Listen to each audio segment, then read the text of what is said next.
Hey team, what's going on? I got a call today from a new construction on-site agent.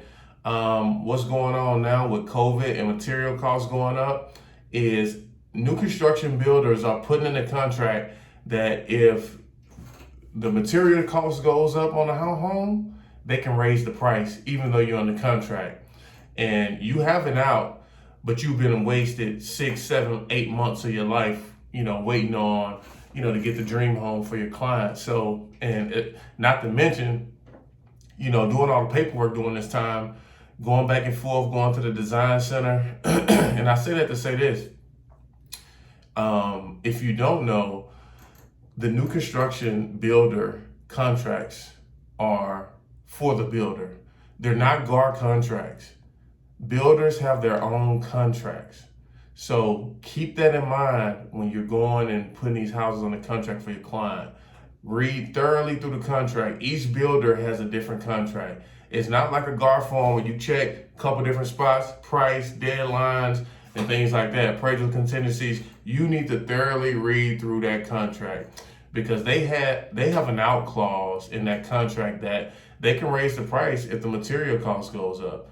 Now, we're up the creek without a paddle because we've been working on this deal for about 7, 8 months. So always read the new construction contracts.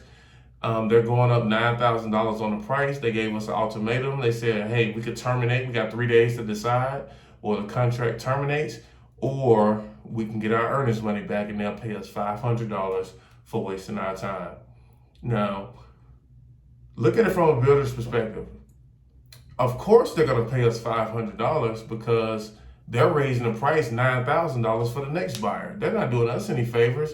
They're basically buying us out, saying, hey, we'd rather get this, this extra $9,000 from this other buyer, $8,500. So always read new construction contracts. New construction contracts are not state guard forms or TAR forms.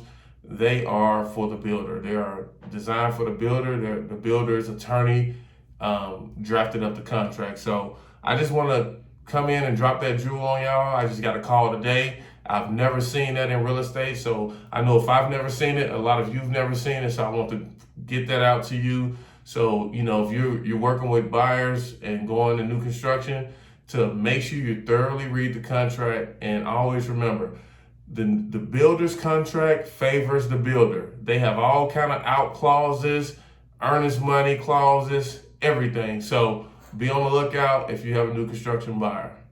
I'll see you on the next video.